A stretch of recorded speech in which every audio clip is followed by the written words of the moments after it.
안녕하세요. 성공을 향한 작은 습관 마인드셋입니다. 오늘은 영국의 낭만주의 시인이자 작가 바이런 경의 조언을 들어보겠습니다. 오 사랑이요 그대는 바로 악의 신이로다. 하긴 우리들은 그대를 악마라고 부르지 못하니까.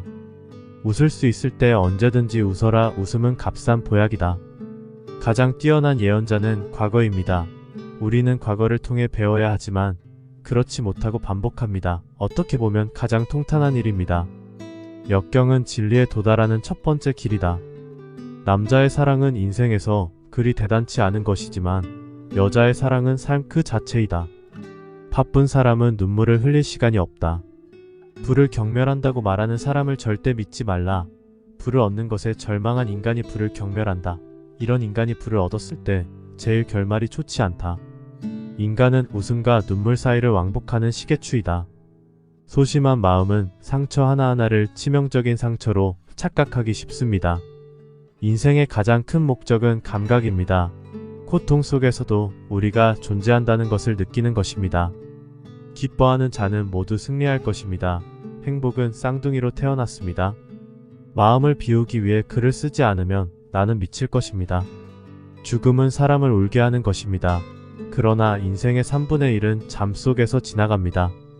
잉크 한 방울이 100만 명을 생각하게 할 수도 있습니다. 심장은 멈추게 될 것이지만 살아있는 동안 부서질 것입니다. 잔잔한 바람과 물이 가까이에 있으면 외로운 귀에 음악을 만들어줍니다. 슬픔은 지식입니다. 가장 많이 아는 사람은 가장 깊이 슬퍼해야 합니다. 지식의 나무는 생명의 나무가 아닙니다. 내 안에는 떨쳐버릴 수 없는 이교도적인 것이 있습니다. 한마디로 부정하는 것은 없지만 모든 것을 의심합니다. 사랑은 늑대들이 먹이를 무서워하는 길을 통해 길을 찾을 것입니다. 홍역과 마찬가지로 사랑은 인생에서 늦게 올 때 가장 위험합니다.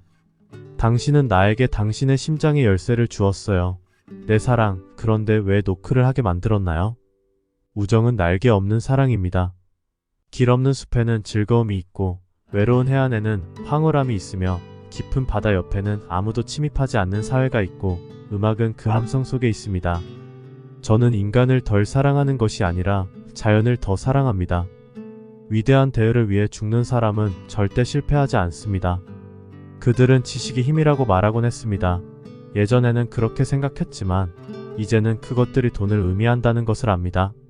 이치를 따지지 않는 자는 고집쟁이요. 이치를 따지지 못하는 자는 바보요. 감히 따지지 못하는 자는 노예입니다. 인간은 부분적으로 신성하며 순수한 근원에서 나오는 불안한 흐름입니다. 편지 쓰기는 고독과 좋은 친구를 결합하는 유일한 장치입니다. 만약 제가 항상 책을 읽을 수 있다면 저는 절대 친구의 부족함을 느끼지 않을 것입니다. 저는 잠을 자고 꿈을 꾸었습니다. 삶이 아름다움이라는 꿈을 꾸었습니다. 깨어보니 삶이 의무라는 것을 알게 되었습니다. 진실은 언제나 이상합니다. 소설보다 더 이상합니다. 진리는 깊은 곳에서 발견되는 보석입니다. 세상의 표면에서는 모든 것이 관습의 잘못된 척도에 의해 무게가 실립니다. 기쁨을 가지려면 그것을 공유해야 합니다. 사람들은 이 세상에서 빨리 일어나는 사람들을 높이 평가합니다. 반면 먼지와 집과 깃털보다 더 빨리 일어나는 것은 없습니다. 사람은 이성적이기 때문에 술을 마셔야 합니다. 인생의 최고는 단지 취했을 뿐입니다. 우정은 사랑으로 자랄 수도 있고 종종 그럴 수도 있지만 사랑은 우정으로 가라앉지 않습니다. 먹고 마시고 사랑하세요. 나머지는 한 푼의 가치도 없습니다.